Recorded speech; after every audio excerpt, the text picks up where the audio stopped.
Good morning family of God. एक बार फिर से आपका स्वागत है इस मॉर्निंग डिवोशन में। आज का वचन पाया जाता है यूहन्ना उसका 14 अध्याय उसकी 13 और 14 पद। जो कुछ तुम मेरे नाम से मांगोगे वो मैं करूँगा कि पुत्र के द्वारा पिता की महिमा हो। ये तो मुझसे मेरे नाम से कुछ भी मांगोगे तो मैं उसे करूँगा। वे समय है जब यीशु मसीह अपने देह को छोड़कर स्वर्ग में जाने की बातें अपने चेलों को सिखा रहे हैं और चेलों व्याकुल हैं, पर तो यीशु मसीह को सीक्रेट को बता रहे हैं और बता रहे हैं कि मेरे नाम से जो कुछ भी तुम मांगोगे वो मैं करूँगा। कुछ नहीं, जो कुछ भी। क्यों पता आपको? मत्ती 28 में लिखा हुआ है उसके 18 पद में, स्वर्ग का और पृथ्वी का सारा अधिकार मुझे दिया गया है। आमीन। अब यीशु मसीह के पास स्वर्ग का भी अधिकार है और पृथ्वी का भी अधिकार है। इसलिए जब वो पद पर बैठा हुआ है, अधिकार पर बैठा हुआ है, तो हमारी मांगों को, हमारी प्रार्थना को सुनने के लिए तैयार है और कह रहा है कि पुत्र के द्वारा पिता की महिमा हो। जब यीशु मसीह हमारी प्रार्थनाओं का जवाब देते हैं तो किसकी महिमा होगी? पिता की महिमा होगी। पिता ने ही यीशु मसीह को वो नाम दिया है। यदि आपका भाई या आपका दोस्त विधायक हो, मंत्री हो, मुख्यमंत्री हो, तो आपका लाइफ स्टाइल कैसा होगा? आप चाहेंगे, जो चाहेंगे आप करेंगे। आप शहर में एक राजा के समान रहेंगे, निडर रहेंगे। आप किसी से नहीं डरेंगे, आप पुलिस से भी नहीं डरेंगे, क्योंकि आपका भाई विधायक है। आपका भाई यदि मंत्री है या मुख्यमंत्री है तो फिर तो आप खुद अपने आप को मुख्यमंत्री समझ के जिएंगे। आपको पता नहीं है, यदि हम देखें उत्पत्ति के 41वें अध्याय में, यूसुफ को फिरौन के राजा, मिस्र के राजा फिरौन ने क्या किया? प्रधानमंत्री बना दिया। एक समय था यूसुफ भी गुलामी में था, बंदी गृह में था, परंतु परमेश्वर की योजना के अनुसार जब उसने फिरौन के स्वप्न का अर्थ बता दिया तो फिरौन ने क्या किया? उसको अपने सब लोगों के ऊपर, सारे लोगों के ऊपर प्रधानमंत्री बना दिया। अब क्या फिरौन के बाद दूसरा स्थान किसका है? यूसुफ का है। और उसने क्या किया है? अच्छे समय में जब बहुतायत का अनाज हुआ है, मिस्र के सारे भंडारों को भर के रख लिया है। परंतु जब अकाल का समय आया है, 42वें अध्याय में उत्पत्ति के आप देखते हैं, याकूब अपने चेलों को, अपने दूसरे बच्चों को, यूसुफ के भाइयों को बुलाकर क्या बोलता है? अब हमारे पास कुछ खाने को नहीं है, हमारे पास शॉर्टेज है, हमारा परिवार बहुत बड़ा है, हमारे पास खाने पीने की कमी आ रही है, हमें क्या करना है? हमने सुना है क्या? मिस्र में अनाज है, वहाँ जाकर तुम उसको खरीद कर लेके आओ।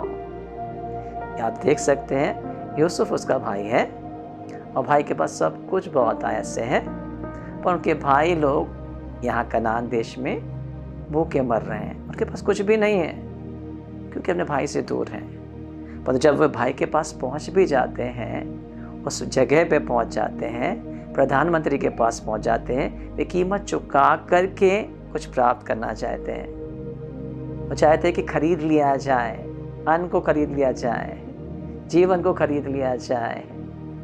परंतु आपको पता नहीं है, यूसुफ इस बात को जानता है कि मेरे भाई हैं, इसलिए वो उन्हें मुफ्त में देना चाहता है।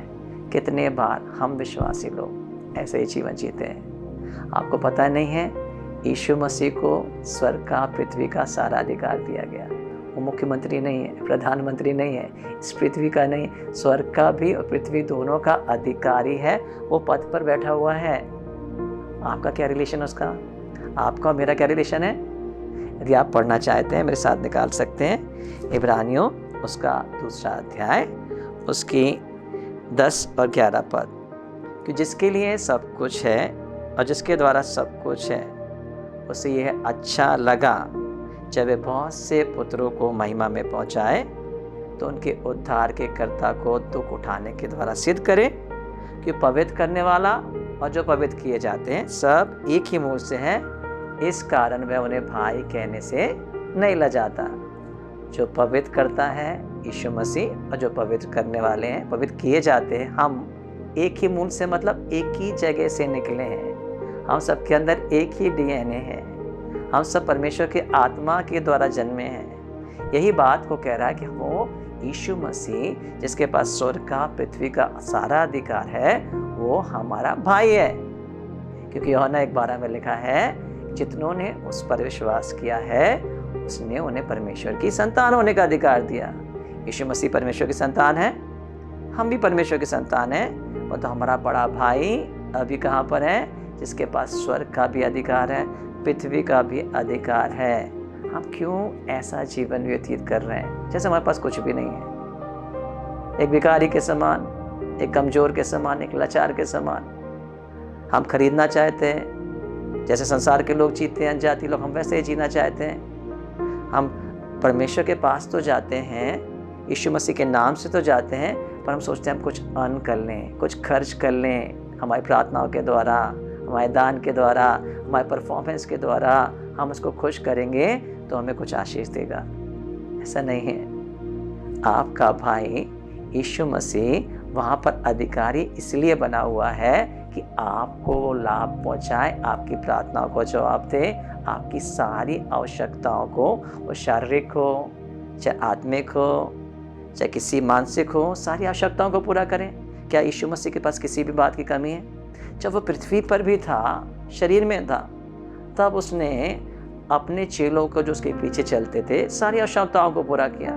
किसी भी बात की उन्हें कमी नहीं थी, न अन्न की, न जल की, न कपड़ों की। हर चीज़ को प्रभु ने बहुत आयत से किया। यीशु मसीह कहा, जब मैंने तुम्हें भेजा तो क्या तुम्हें किसी बात की कमी हुई? किसी बात की कमी नहीं। इवन जब पृथ्वी पर उस पर अधिकार नहीं है, उस समय भी यीशु मसीह अपने चेलों की आवश्यकताओं को पूरा कर सकते थे। अभी तो उनके पास स्वर्ग का और पृथ्वी का अधिकार है। आपको पता है यूसुफ को क्यों प्रधानमंत्री बनाया गया? मेरे साथ आप निकाल सकते हैं उत्पत्ति उसका 45 अध्याय, उसमें ऐसा लिखा हुआ है। यूसुफ ऐसा कहता है कि परमेश्वर ने मुझे तुमसे पहले इसलिए भेजा कि सारे लोगों का जीवन बच जाए। ये परमेश्वर की योजना है कि परमेश्वर इस परिवार को बचाना चाहता है, इसीलिए तो परमेश्वर ने मुझे यहाँ भेजा है। इसलिए इस कारण तुम उसके मुझे भेजने वाले नहीं हुए, ये परमेश्वर है जिसने मुझे यहाँ भेजा। जब उसके भाई लोग गिल्ट में आ गए, दोष की भावना में आ गए, हमने यूसुफ के साथ ऐसा कर दिया है, हमने यूसुफ को बेच डाला है, हमने पाप किया है, हमने अपराध किया है, अब तो हमें दंड मिलेगा, अब तो उसके पास अधिकार है, अब तो हमें सजा मिलनी चाहिए, क्योंकि वो यूसुफ के हृदय को नहीं जानते थे। आपको पता है यीशु मसीह को अधिकार क्यों दिया गया? आपके और मेरे लिए ही। स्वर्ग का अधिकार, पृथ्वी का अधिकार। कई बार हम सोचते हैं हम पापी हैं, हम इस लायक नहीं, हम पर दया की जाए। हमने अपराध किया है, हमने गलतियां किया है, हमने उसके मुंह पर थूका है, हमने उसके बालों को नोचा है, हमने उसको कोड़े लगाए हैं, हमने उस पर विश्वास नहीं किया है, हमने उसका मजाक बनाया है। हम तो इस लायक है कि हमें दंड मिलना चाहिए, और हम हर बार उस पवित्र परमेश्वर से दंड की अपेक्षा करते हैं। दंड पर आसानी से विश्वास कर लेते हैं, परंतु यदि हम उसके कैरेक्टर को जानते, यदि हम उसके प्यार को जानते, यदि उसके भाई लोग यूसुफ को जानते तो ऐसा नहीं सोचते। उनको यूसुफ के कैरेक्टर के बारे में नहीं मालूम, यूसुफ के प्यार के बारे में नहीं मालूम। यूसुफ अभी भी उन्हें भाई समझता है और भाई से ज़्यादा प्यार करता है। जब वो सारे मिस्रियों की आवश्यकताओं को पूरा कर रहा है, सारे अन्यजातियों की आवश्यकताओं को पूरा कर रहा है, तो क्या अपने भाइयों की आवश्यकताओं को पूरा नहीं करेगा? जब परमेश्वर अच्छे लोगों के लिए, बुरे लोगों के लिए सूरज देता है, रोशनी देता है, सबकी आवश्यकताओं को पूरा करता है, अन्य जातियों की, जो उसको जानते नहीं, उनकी सारी आवश्यकताओं को पूरा करता है, तो क्या वो हमारी आवश्यकताओं को पूरा नहीं करेगा? क्यों हम विश्वास नहीं करते? हम अपने परफॉर्मेंस पर भरोसा करते हैं। कब तक आप अपने आप को देखेंगे? कब तक अपने गिल्ट की भावना, दोष की भावना में बने रहेंगे? आपने गलत किया, हाँ किया, उसके बाद यीशु मसीह क्रूस पर चढ़ाया गया, कीमत चुका दी गई, पर अब यीशु मसीह क्रूस पर नहीं है। परमेश्वर की सिद्ध योजना के अनुसार, परमेश्वर की अच्छी योजना के अनुसार जानबूझ करके यीशु मसीह ने अपने आप को हमारे पापों के लिए दिया है, और पापों से हमें स्वतंत्र करके ऊपर परमेश्वर के दाहिने जा बैठा है। और उसे सारा अधिकार इसलिए दिया गया है कि अपने भाइयों की सारी बातों को, सारी प्रार्थनाओं का जवाब दें। वो आपसे दूर का नहीं है, वो अभी भी आपसे उतना ही प्यार करता है, क्योंकि आप उसकी हड्डी की हड्डी, उसके मांस में का मांस है। हमारे पास वही आत्मा दिया गया जो यीशु मसीह के अंदर है, सेम स्पिरिट। हम उसी आत्मा के द्वारा पैदा हुए हैं, इसलिए वो हमें भाई कहता है। काश हम उसके स्वभाव को समझते, उसको प्यार को जानते और समझते कि वो हमसे कितना ज़्यादा बढ़कर प्यार करता और कितना ज़्यादा देना चाहता है। जब उसने अपने आप को ढेल दिया, जब शरीर में था, तो अभी आपको क्यों कुछ नहीं देगा। विश्वास करिए, सब कुछ आपके लिए, सब कुछ तुम्हारा है। हम मसीह के हैं और मसीह परमेश्वर का है। God bless you.